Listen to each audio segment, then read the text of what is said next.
Over the last day and a half, we've been hearing lots of big ideas for India. We've been talking about the opportunities that are going to come our way.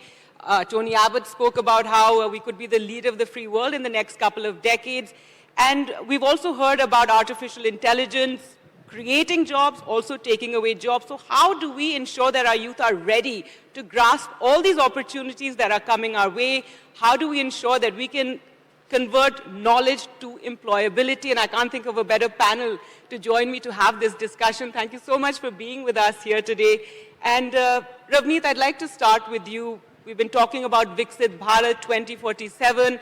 And by that time, we hope that India will be the skill capital of the world. But there's a long way to go for us to do that. So how can foreign universities, and in your capacity as a representative here of Deakin University, how can foreign universities play a key role here? Thanks, Gargi, and very good afternoon, everyone. It's a pleasure to be here. Look, when you think of Viksit Bharat, the first thing that comes to mind for me, being sort of in this academic cycle of things, is skills and people. You cannot have a country leading into the future without a very strong focus on skilling people. So if you look at the Indian population, I think it's about 5% of the overall population that is skilled at the moment. So there's a huge requirement, a huge scope, and a huge need for skilling to happen at the sort of grassroots and right through the pyramid. Now, what can foreign universities do? I always feel in our sector there is a pre-NEP 2020 and then there is a post-world of NEP 2020. And that has transformed how India looks at foreign education and how India looks at engagement with the rest of the world for education. Post-2020, with the implementation of what can really happen in India, it has opened doors for universities and Indian universities to come together to be able to do and make the difference. I think the exciting world today is how you bring in change together. How do you bring the best of both the worlds and melt it into a melting pot in India to make this big difference that India needs to see? I mean, if you look at, again, some stats around the skilling agenda, 15% of the people that go through some skilling program are able to get some sort of employment. So we still have the rest of the 85% that is looking for employment in spite of being skilled.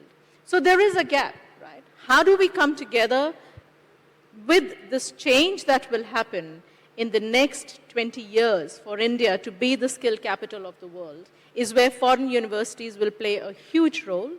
And for me, it's really very interesting because Deakin became the world's first university to set up a campus in India. And it is our second year of operation, and I'm very happy to say that our experience has been really, really rewarding. And of course, lots of learnings. India, is not all that easy to do business, and this is quite a focused area of growth, but I think it has been very exciting to see that journey. All right. Well, you spoke about, developing together, taking everyone along. And Dr. Payal Kanodia, that brings me to you because your work as the chairperson of M3M Foundation has been more at the grassroots, community building. We clearly are in need of more vocational training to ensure that our youth are more employable. So if you could tell us a bit about your efforts and what more can be done. So continuing where Ravneet left, I think she's made my job easy by saying skilling and education literally goes hand in hand, and India is a long way to go. Because whatever we talk about, a developed nation, India 2047, Skill India, Viksit Bharat, and PM Modi's vision, everything aligns with the population that lives in the rural part of India. And having said that, majority of our population even today is the rural population. So they definitely need support, they definitely need skilling. And I would like to just take you quickly through some of the programs that we run at M3M Foundation. Our programs like I Empower Academy of Skills. It these academies basically upskill children in different vocational courses. There are almost 17 courses which we run across Haryana as multiple skill centers. And we train children, youth, and women in different courses and make them independent, make them employable. And the youth, which has dropped out of school, education system, it is specifically designed for them because, you know, once you come out of that education system, now there is no way you can get into jobs. So this skilling plays a very, very significant role. Through our initiatives on the community kitchen, we skill women, we upskill women, and this skilled force of women today, I'm proud to say, in 5 years of establishing these community kitchen, we are serving almost 90,000 meals a year. And these women are earning money, they are taking back income to their homes, to their families, they are more independent than ever. Then many more programs. iMill on the Wheels is something where we upskill the youth from the villages. They go door to door and, you know, they literally help households to give their products, and they would take oil out of those products and give it to them. That ways we are also providing skilling, employment, and a lot more which is needed for us to see a India 2047 vision come true, a Viksit Bharat vision come true. That's right, and you know, being at NDTV for over 20 years, I'm fed up of seeing those stories where you have PhD students applying for a job of a peon, and you know, we've done those stories time and again, innumerable times.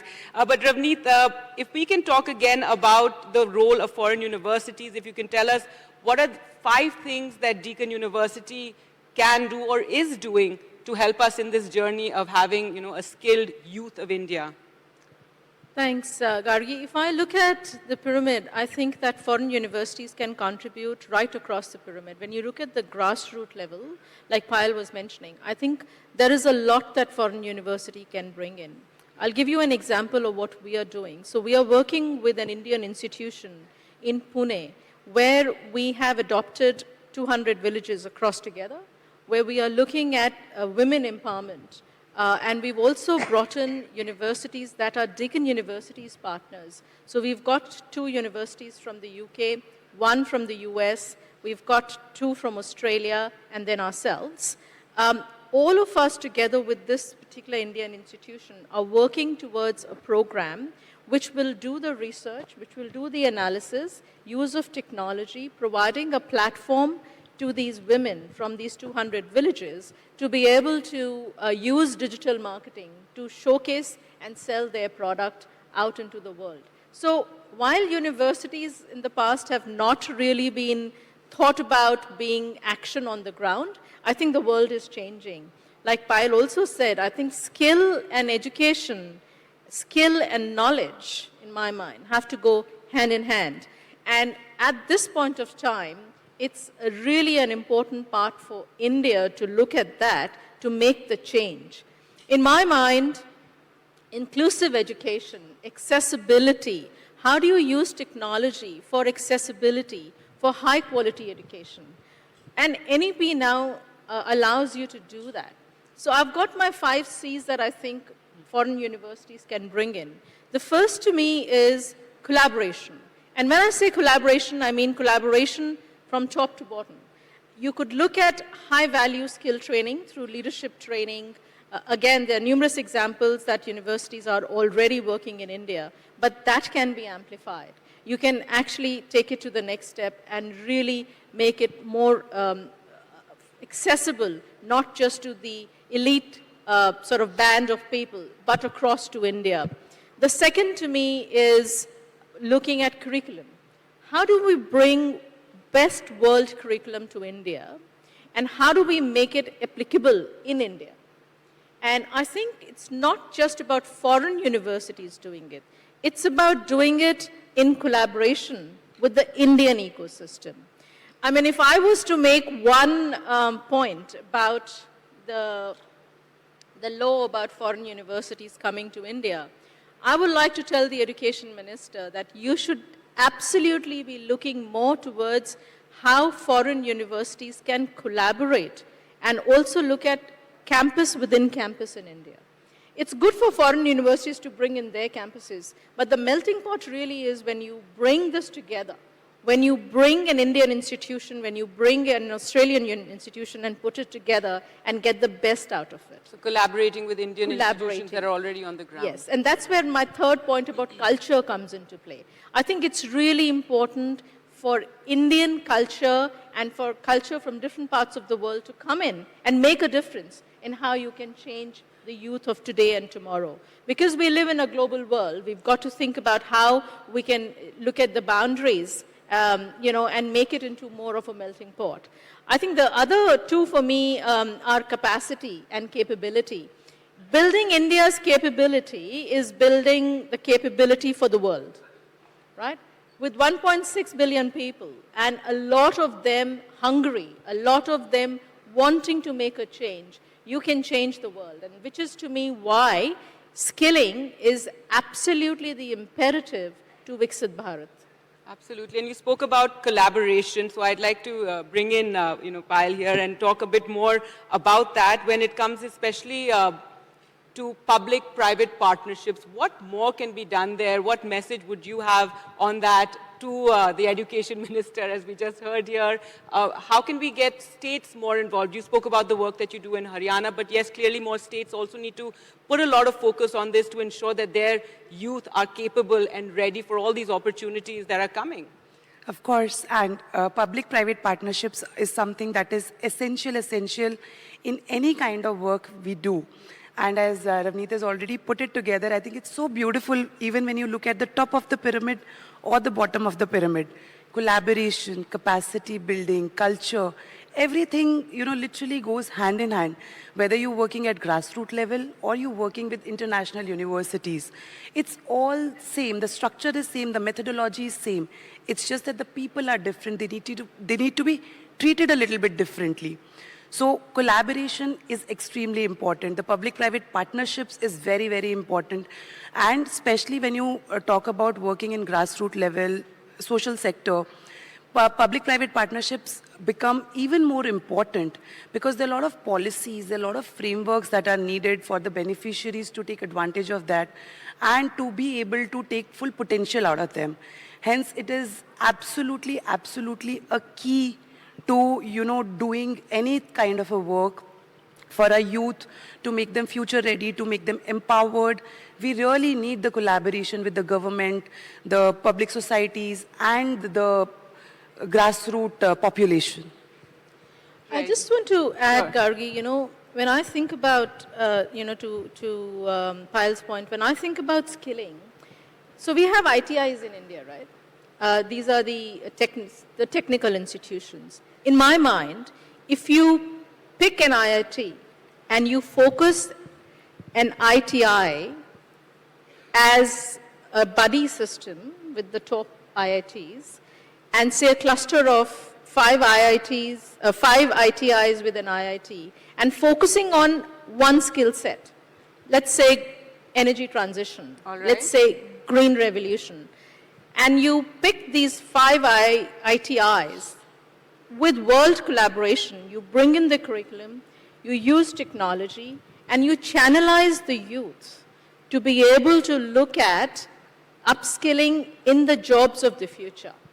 So I really have this dream about how one can actually do, almost plot this against India's amazing education system with the use of foreign universities coming into India. Rather than just doing degrees, and I'm being in the academia, I'm not against degrees. I think degrees are a must. Not hollow degrees, which not is the problem. Hollow degrees. Yes. Our problem in India is we churn more graduates without the skill and the knowledge. Absolutely. So they don't have the jobs. And Absolutely. I agree with the That point has of to change. future-ready jobs and technology being the key today, because that is something that will make our youth future-ready. Absolutely. We have to make our youth future ready. We're going to end this session on that, note, on that message that we want to put out there. I'm also very happy that I had an all-women panel here. It's great to see that. And women, too, will play a key role in, grasping these opportunities when we talk about Viksit Bharat 2047. Thank you so much for joining us. Thank you And very a big much. round of Thank you applause so please, much. for these lovely ladies. Thank you. If you can just wait, we have a felicitation.